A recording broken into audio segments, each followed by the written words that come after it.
Hi everyone and welcome to March 2025 Comprehensive Astrology. This is Sky coming on to talk to you about the intuitive messages as well as the astrology transits for March 2025. I hope you're all really doing well. Looking forward to the astrological new year coming on the 22nd of this month.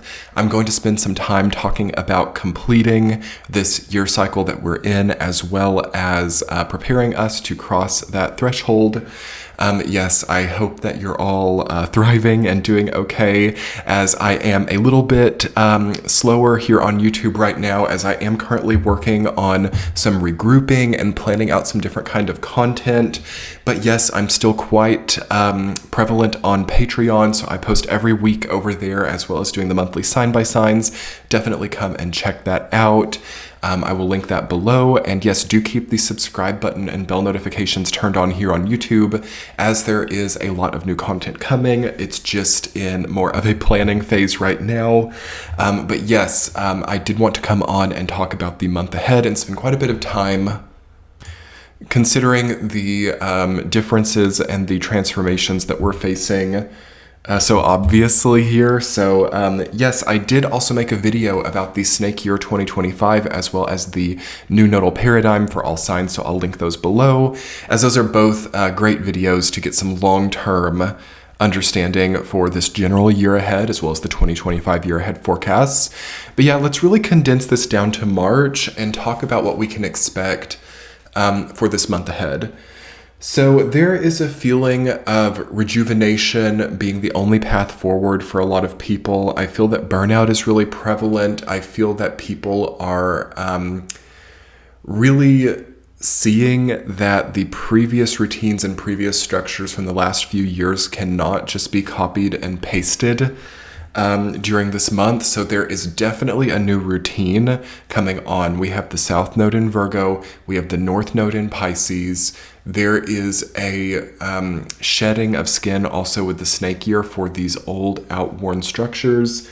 And March of 2025 is going to reward people for giving themselves the room to think about how things are changing right now. That's definitely what I'm doing as well. Like, rather than forcing a lot of saturated content output, I'm taking time to check back in with, how things change for the future. Even though that can be a little bit scary, you worry about not putting out as much or losing because you're not just, constantly putting things out in a way that's not sustainable.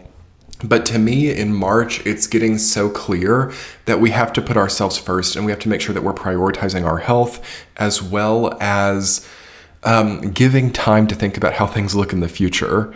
And not even future tripping with that, but like understanding that that's very close. So this is not really the long-term future. It's like what the inevitable, sustainable step that needs to be taken here in order to sustain certain outputs, and in order to not get too, again, also loss-oriented because things are weighed down and they're dense. So in March, there should already be less density here. There should be margin, okay? There should be some kind of comfort as well as a soothing feeling. Pisces season this year is a rejuvenating Pisces. It's a soothing Pisces energy. It's not very stormy. To me, it actually feels, for most people, to be kind of like calm, serene waters. I'm definitely getting some feeling of the emotional maturity through serenity message that was coming up a lot in 2024 as something that's really fully engageable here. So like we can really engage a more serene emotional stance by slowing down and being okay with our limits. So Sun conjunct Saturn in Pisces, right?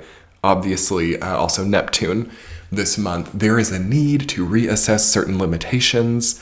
There is a need in March to understand where we've pushed too hard, and what the consequences of that have been. Also, having had this Mars retrograde in Cancer for so long, which is direct in March, and it's going to be moving toward Aries, that has showed people like acts of self-cruelty, okay, self-destructive behavior, even without it like being deliberate has been very visible here. So doing things that look good on paper, but they're actually not good for us, or doing things that are supposedly good, like overly restrictive diets or some type of negative supplement or medicinal routine. These things that look good on paper, too powerful of a detox, too powerful of an exercise regime, too powerful of any kind of stance can be degrading to the self. So there's a need for serenity here. What a good time for a vacation or a sabbatical for some people. Though there's still a need for structure. There's a need and a challenge, I think. Like, what needs structure, what doesn't need structure? Sun conjunct Saturn in Pisces. It's like very difficult to find that middle ground, because Saturn in Pisces inherently is destructuring, but Saturn is also like the archetype of structure. So there's kind of a tug of war right now between a more or less structured kind of experience. So what that means is that some people aren't willing to abide by limitations, or some people really want more of a liberated feeling, or they want to feel free of some kind of structure. But at the same time, there might be a lot of people who also realize, like, okay, that's not what I actually ever wanted. I just wanted something more inspirational, or I wanted something that was more rewarding. So I don't feel that people are necessarily against structure right now, but they might feel that way until they achieve that liberation and understand that it wasn't the structure that was the problem, it was the track, or like the path itself, which could not be rewarding. Like, I think one of the main things that can cause burnout is not even the work or the cycle, it's like what is reciprocated or what is gained. Like, usually I think one of the key factors of burnout is people feel like they're working for no reason, or they feel like there's not an adequate reward for their efforts. So wages could be a big problem here. People not feeling compensated properly, I think, will be very prolific at the macro level. I mean, I know that that's already quite a strong social issue right now, and it doesn't take, an astrologer to figure that out. But I think that could be exacerbated during this time. I also think that collective burnout is likely, because that's partly because of inflation.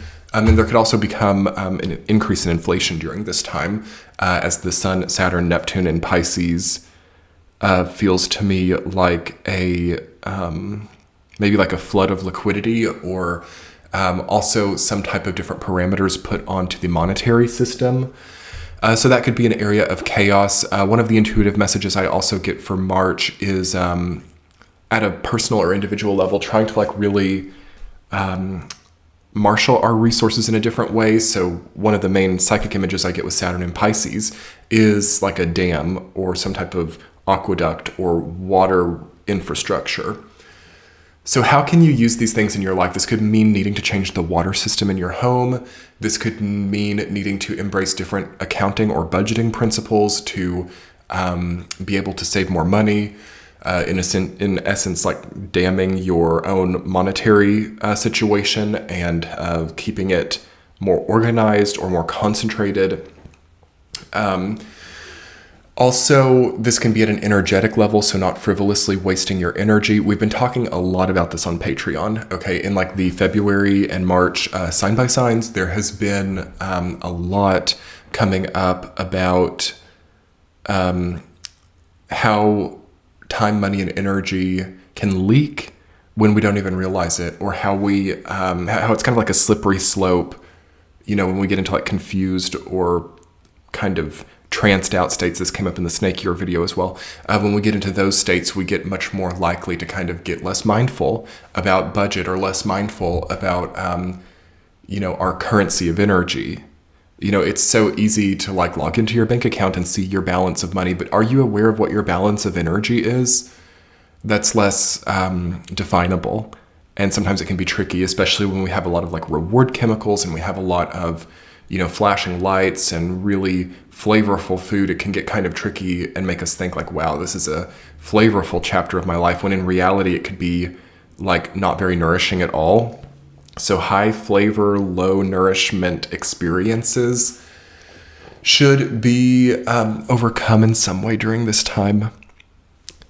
we should know what real flavor versus synthetic flavor is here. The synthetic world, okay, is something that a lot of people may begin to step away from, and they may want to seek more real sustenance and real nutrition here. Also intuitively for March 2025, I feel like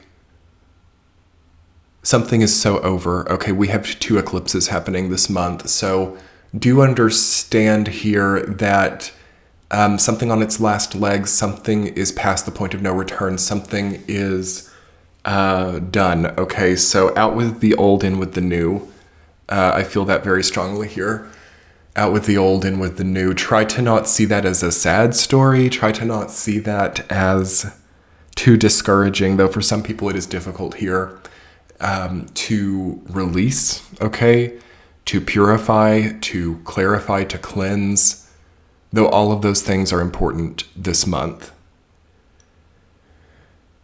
There's a lot of foreshadowing also for the oncoming year cycle in March as, I guess to just segue into the astrology, we do have 2 retrogrades on the cusp of Aries and Pisces. So we have Venus retrograde in Aries starting on the 1st of March, and we have Mercury retrograde in Aries on the 15th of March, and then it goes back into Pisces on the 29th. Venus goes back on the 27th. So we're going to get a lot of conscious understanding of this Pisces-Aries axis, which is so strong. Neptune also changing sign at the end of the month too into Aries, which this is not just the cusp of a sign. This is like the cusp of the entire zodiac, right? Pisces being the 12th sign, Aries being the first sign. Also having just had Pluto move into Aquarius for the final time recently, okay. There is a lot turning over, you all. Having eclipses this month, having outer planets on the cusp, and not just the cusp of signs, but the cusp of the entire zodiac. Definitely this is like new age kind of energy coming in here. And what that means to me is actually quite simple and universal. It means that nobody's gonna really understand how things go from here. And, there might be a lot of like psychic people or, people who think that they know what the next innovation is or what the next best path forward. You have like 25 paths in front of you, and some people are like, this is the best one. I know it because I've done well in the past, and like I have the authority to choose it because I succeed. Like there's going to be a lot of that kind of like brash confidence, okay, especially moving into a very strong Aries period of time with Jupiter still in Gemini. Youthful, masculine, brash confidence will be something that we get very like, what would I say the word is? We're going to get very kind of almost intoxicated by that possibility, but very quickly it's also going to become quite juvenile, taxing, and obnoxious as well, because nobody knows is the thing. And that really is scary to some people, like, people who need control, people who are on a power trip. It's very scary to not know where things are going. But I want to kind of, I think, present to you all kind of a controversial idea in this video, which is, could there be some way that being in a time of unknown outcomes could be positive? Is there a way that not being in control, or not perhaps knowing which path is the most profitable, or which path is the most innovative, which path leads to us being in charge, could it be good to be unsure? This is like also when we get into times like these where there's this kind of like strong unknown feeling, it really shows us where we're at a karmic level, but also it shows the results of the quantum mechanics in our life. What I mean by this is it's like the choices we've been making for a long time are going to speak for us now. And beyond all of the flamboyance and loudness and marketing and youthful masculine energy coming in, is just going to be an overtone that is not dictated by this sort of obnoxious behavior. So that's refreshing to me. It's refreshing to me to see that there is, for some people, this could be considered a higher power, but also it could be considered kind of like a guiding light or a guiding star that is separate from not just human power, but it's separate from the noise, okay? So it's quiet. And if you guys just like take a second here to like kind of understand that your empowerment or your individuation process is not in any way chained or tied to the obnoxious behavior. And I think you guys know exactly where I'm at with this. And like, that's a very empowering point, I think, of Pisces season this year, is sort of like a decoupling process. For some people, this can look like breakups or divorces. For some people, this can look like grand changes to your business or to your job. And I think that detachment is needed, though, right? We're in this new Aquarian paradigm. We are in Pluto in Aquarius. That new moon in Aquarius that we had in Aquarius season really changed things at a quantum level, you guys. We can be like looking back at like what we thought was the right structure for us during Pluto in Capricorn, realizing that, you know, we don't need to throw the baby out with the bathwater, but there are going to have to be changes. Things are going to have to be brought up to date. There's a need, I think, here for like a budget for some type of update, innovation. You know, it's not wrong. It's not wrong. You know, some of that youthful masculine energy is right and needs to be applied in some ways. It's not all bad because there's a need to change things. And that requires masculine energy. Any kind of like outward externalized change requires some degree of a masculine outward choice. And oftentimes that requires not hubris, but something like that to justify, because, you know, change also wipes out the status quo, which takes hubris to do. So like, it's not about just saying that youthful masculine energy is negative on all fronts, but yeah, during this time that Jupiter is in Gemini still until we get till about July and we get into Aries season, it is going to also go like way out of balance too.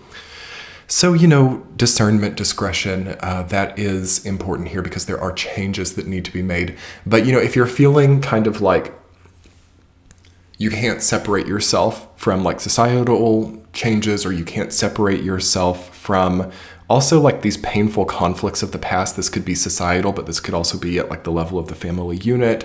This could be like romantic relationships. It's still a very conflictual period of time, and still kind of like tricky and yielding kind of unseen mysterious results, right? With a very yin time that we start the month with.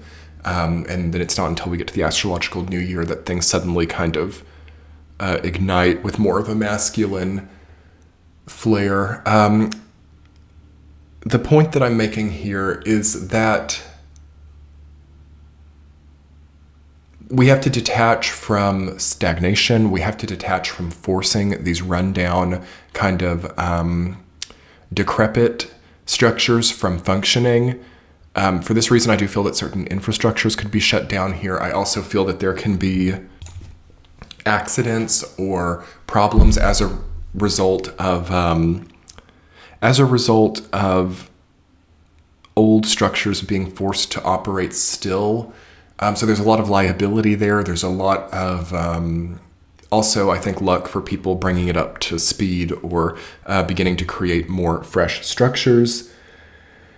I will make videos about the eclipses, but yeah, these are going to be in Virgo and Aries, I believe. So that's going to be off the nodal axis with the final solar eclipse at the end of March. We're ending the month with a solar eclipse. We're in the astrological new year. We get eclipse, we get equinox, we get retrogrades on the cusp of Aries and Pisces, okay? We have a new Pluto. We have a new nodal axis as well, and a lunar new year that we've come out of January with.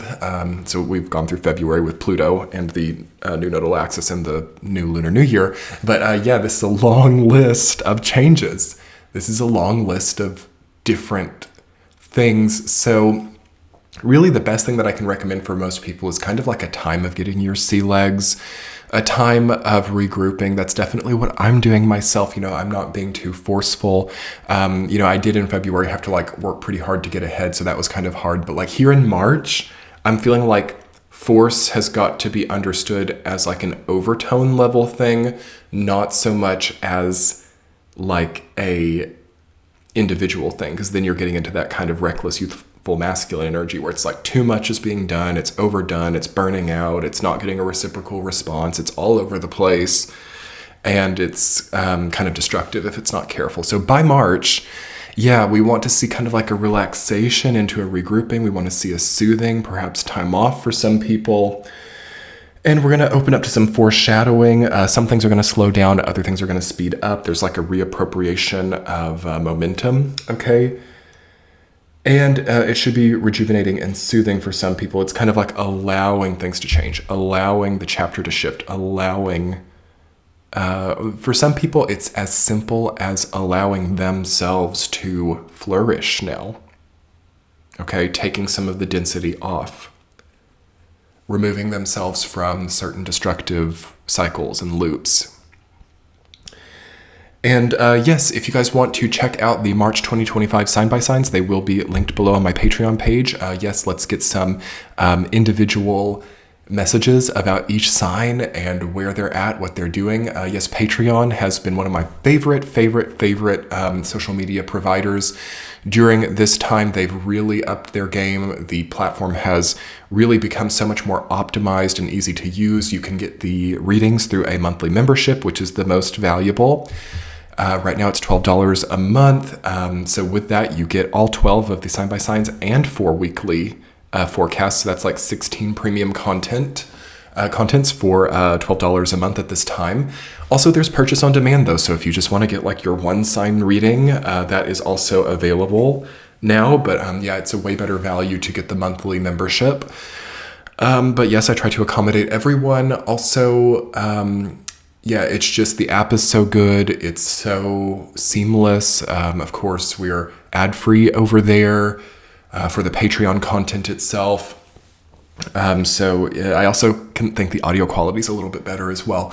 So come check it out, you all. Also, there will be a bit of a different system coming here on YouTube soon. It's less output, but yes, I'm still here on YouTube. I love YouTube. There's a lot of content here right now, long form content that can be applied to all of 2025. So check back to that. And I will be posting multiple times per month here on YouTube still. So keep the bell notifications turned on, as well as the subscribe button.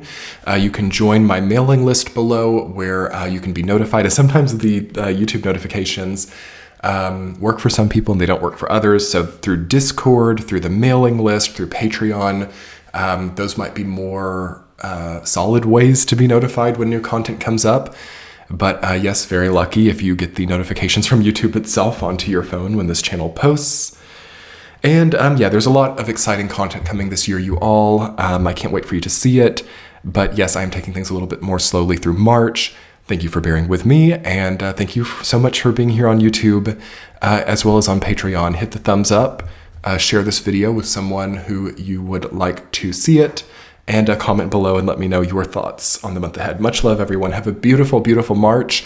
Happy astrological new year and happy equinox. Much love. Talk to you soon. Bye.